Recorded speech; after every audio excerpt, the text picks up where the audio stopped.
내가 혈압약을 먹고 있는데 이런 증상이 있다면 이것은 혈압약일 가능성이 존재한다라는 것이 과학적으로 본인들도 이렇게 열심히 설명하고 있다.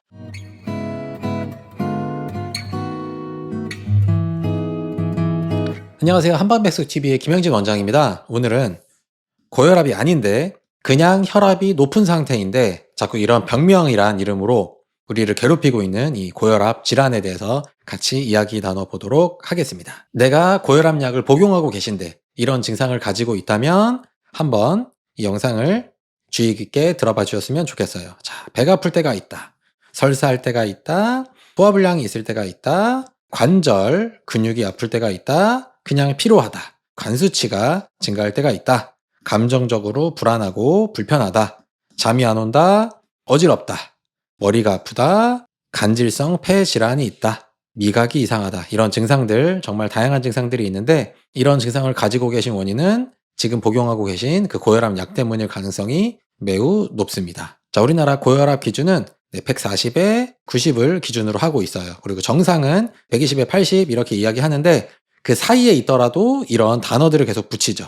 그리고 고혈압도 1단계, 2단계가 있다. 이런 식으로 우리를 계속 협박하고 있습니다. 자, 옛날에 WHO의 본태성 고혈압 자료는 찾아보게 되면 약 160에 약 95를 기준으로 하고 있어요. 지금 옛날보다 지금이 기준이 더 낮죠. 그래서 더 많은 환자가 고혈압으로 진단을 받고 있습니다. 자, 연령에 따라서 고혈압의 유병률을 보게 되면 점점 나이가 많을수록 점점 늘어나요. 그렇다면 고혈압 약을 더 많이 드시겠죠. 역시 여성분에서도 점점 나이가 많아질수록 고혈압의 유병률이 점점 올라가는 것이 현실입니다. 자, 이것을 질병관리청에 본인들이 스스로 설명을 하고 있습니다. 자, 연령에 따라서 수축기 혈압은 점차 증가하고 그다음에 일정 연령 이후에는 이완기 혈압은 오히려 감소하게 된다. 수축기 혈압, 더 높은 혈압이 더 최고치를 더 갱신하게 된다는 뜻이죠. 이것은 왜 그런지 스스로 설명을 하고 있죠. 노화 때문입니다. 나이가 들어감에 따라 우리 혈관의 탄력도가 떨어지기 때문에 우리 혈압이, 우리 심장이 더 높은 혈압으로 피를 더 전신으로 보내기 위해서 더 많은 일을 하는 것은 그냥 당연한 현상이란 얘기입니다. 혈관의 탄력이 약해지고 경화가 되기 때문에 당연히 혈압은 높이 측정될 수밖에 없다. 그래서 젊은 성인에 비해서 이완기 혈압은 낮고, 하지만 우리 이거 별로 신경 안 쓰죠. 항상 우리는 수축기 혈압만 신경 쓰니까요. 높은 경우가 많다라고 설명을 하고 있습니다. 그런데 노인에서 고혈압의 진단 기준을 젊은 성인과 비교해서 바뀌지 않는다. 뭐 이유가 없습니다. 분명히 나이가 점점 들어감에 따라서 혈압은 점점 높아지는 것이 자연스럽다, 당연하다라고 설명하지만 그 진단 기준은 바꾸지 않다라고 본인들이 스스로 이야기하고 있어요. 고혈압은 성인의 수축기 혈압 140, 그 다음에 이완기 혈압 90을 기준으로 하고 있습니다. 자, 그런데 2017년에 수치를 점점 조정하죠. 130에 80으로 또 조정하죠. 그리고 우리나라 대한고혈압 학회에서도 이유가 이것이래요. 세계적인 흐름을 반영했다. 이게 과학적인지는 우리 영상을 보시는 분들이 한번 생각해 보셨으면 좋겠습니다. 갑자기 세계적인 흐름이 그렇다고 하면서 의학적인 이유가 무엇인지 설명하지 않고 정상혈압과 그리고 고혈압 사이를 주의고혈압이다, 고혈압 전 단계다, 계속 진단명을 붙여서 우리를 협박해서 고혈압 약을 먹지 않을 수 없도록 만들고 있죠. 기준 수치는 계속 내리고 그리고 각 단계마다 전 단계다, 위험군이다 이름을 붙여서 우리를 협박하는 이유에 대해서는 이렇게 설명하고 있어요. 고혈압 전 단계인 사람들도 정상 혈압을 가진 사람에 비해서 생활 습관이 좋지 않은 경향이 있다. 그래서 고혈압으로 진행할 가능성이 높다라고 보기 때문에 적극적인 예방과 관리가 필요하다는 의미로 볼 수가 있다. 그래서 이런 목적으로 협박을 하고 있다라는 것이죠. 그렇다면 여기서 말한 대로 예방하고 건강을 관리하면 되는데 실제로는 그냥 고혈압 약을 먹어서 그 수치를 내리면 된다라고 설명하는 것이 문제겠죠.